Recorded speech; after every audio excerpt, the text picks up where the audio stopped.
Good morning, everybody. I'm Dr. Kedar Hibare. I'm an interventional pulmonologist at the Narayana Health City in Bangalore. For the rest of the day, you will be hearing very interesting talks on endobronchial ultrasound, and my talk is on conventional TBNA. So I'm going to go back a little bit to the basics.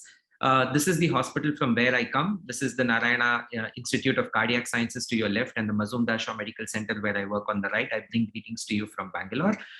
So let me get to the talk straight away. So what is EBUS? EBUS is like this a Benz car which is really modern, stylish, and you're able to do a lot of things. But in the era where we are doing we have EBUS, there's still some degree of basics that we really need to understand, and my focus is going to be our good old Maruti. So that's what I call the conventional TBNA. So let me take you straight to the presentation where I'm going to be highlighting the prerequisites. I'll briefly run through the lymph node map, the vascular anatomy of station 7, the subcarinal and the right paratracheal. I'll also go to how it's done. I'll speak about the side scope needle technique and very briefly about the preparation of slide. But more importantly, my talk is all about why I continue to do it and how we are rediscovering conventional TBNA in the era of EBUS-TBNA. And for that, I'll highlight a couple of important points. So this is Cope and Wang. So if you read a lot of the literature on conventional TBNA, this is where our journey started. The guy in the middle is Cope and Wang. He actually has a Wang map. The first paper that he published on bronchoscopic needle aspiration biopsy of paratracheal tumors is there. He also has a book co-authored with Dr. Atul Mehta, who we all very well know. And for his work in conventional TBNA, he was given the Ciaglia Award. This is how the journey started, a brief history about it. So in the initial days when conventional TBNA was not there, the journey started out with rigid bronchoscopy and rigid needles. So they would first put a rigid barrel and use a needle like this, which was published in American Review of Respiratory Diseases in 1978. And this is called as the Schleicher needle. Of course, as advances started becoming more common, we were able to see the flexible needles also come in, and that's the Wang needle. So the next couple of slides are only of historical importance. This is the Wangs Map, and this is really how the lymph nodes were envisaged to be sampled in the past. These were the stations which Wang proposed should be sampled for, mediastinal, diagnosis, mediastinal disease diagnosis. And this is just the sites numbered, as per the Wang map. However, what we currently follow is the IASLC lymph node map. We know that there are 14 stations, and this is basically something that most of you would know about, and most commonly sampled are station 7 and 4R by conventional TBNA. A lot of people also have a bit of confusion about the midline of, how we go about the borders for various stations. And it is important to understand that the midline is not the center of the body, but at the trachea, it gets shifted to the left side. And this is a slide just to demonstrate that. So if you can actually see the slide, you'll be able to see a line running through the trachea in between.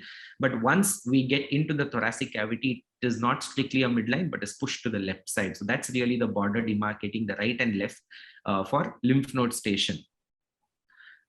It's very, very important to understand the vascular anatomy, and this is the vascular anatomy of station 7, the only 2 stations which I'm going to concentrate on, because that's really what most people who start out with conventional TBNA should be sampling. It's not that they cannot sample others, but it requires a greater understanding of vascular anatomy of other stations and a precision also. So start out with simple cases where lymph nodes station 7 and 4R are enlarged.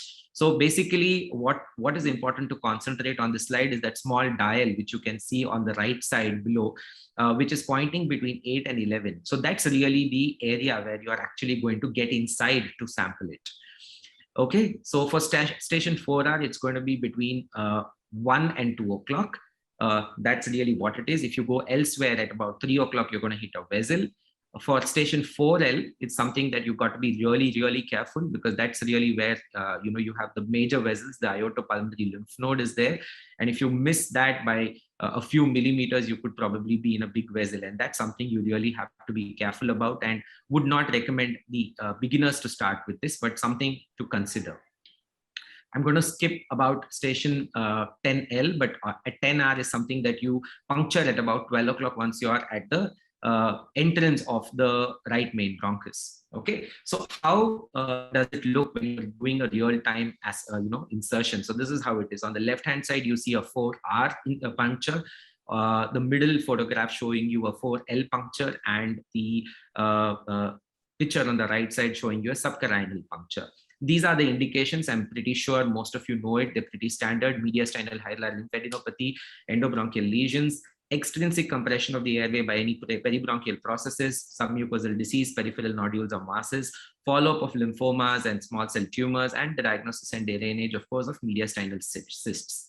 Dr. Mehta basically spoke about 6 T's under which the entire procedure can be classified. CT evaluation, which is very, very important. You need to study the CT, the type of needle, technique, tissue preparation, tissue interpretation, and a trained assistant. The 2 needles, the cytology and the histology needles, that's basically how they look. They're a little different in the sense that the 19 gauge is the outer diameter, the 22 is what is inside, and then it comes out, and that's how you take a histology sample. How we do it, these are basically the steps. Instead of going through the steps, I'm just going to concentrate on a couple of aspects about how the different techniques are very, very important to be done. So this is a video of the technique. So this is really what is important for you guys to understand. So in the jabbing technique, what you do is the needle hub comes out of the bronchoscope.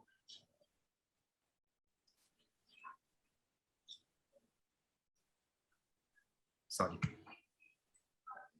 So the needle hub comes out of the bronchoscope, and then you are not able to play the video. So I'll just go to this and yeah. So basically what is happening in the jabbing technique is the hub is coming outside, the needle then comes outside, and then you push the needle assembly outside. That's really the jabbing technique for you.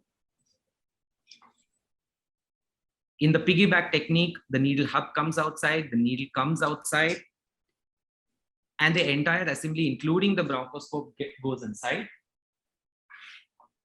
In the hub against the wall technique, what basically happens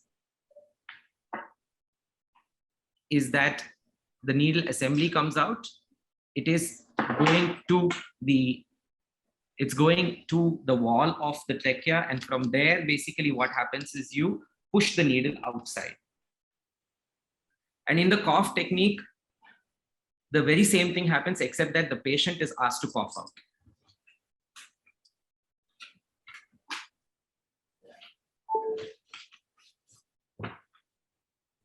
So let me shift gears.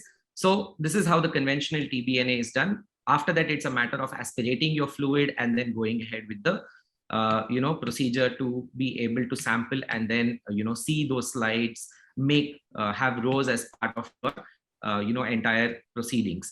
The most important thing is why I continue to do it, and this is something that I'm going to highlight more. What is important to understand is over the years we have these 4 papers with good lot of data, and what we've understood is most of the tissues, unlike in the West, that are sampled are all benign and less cancer, though we're starting to see more cancer these days. And Current's paper actually showed us where there were 4 groups with conventional TBNA and rows, without rows, and EBUS-TBNA with and without rows, that the yield of conventional TBNA with rows was about 72%, and in fact it was better than the EBUS, which scored at about 67%. So finally, the point is conventional TBNA is complementary to EBUS rather than competitive, and for station 7 and 4R, this can be a very, very simple technique, especially for beginners. Of course, apart from that, costs play a huge role, and important to understand that when conventional TBNA is done for nodes more than 1.5 centimeters, the adequacy rate has been reported to be about 95% with the diagnostic yield of about 85%. I've already spoken, cost is a very, very important concern, and it can be something that you have to factor in, especially if you are in a tier 2 city or a 3 city.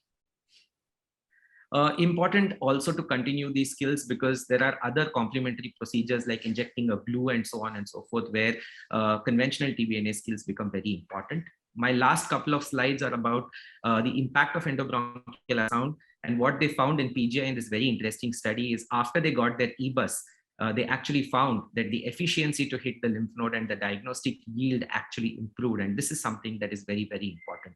So it is imperative to understand that conventional TBNA skills are going to be complementary rather than competitive.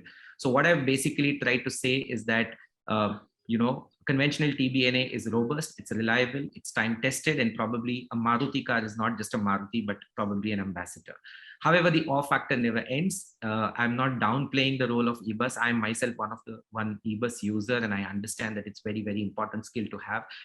It makes a huge difference in lung cancer diagnosis and staging. And of course, the awe factor never ends, but you must understand that conventional TBNA skills are important to continue. Thank you, ladies and gentlemen, for the patient hearing. If there are any questions, I'd be happy to answer them.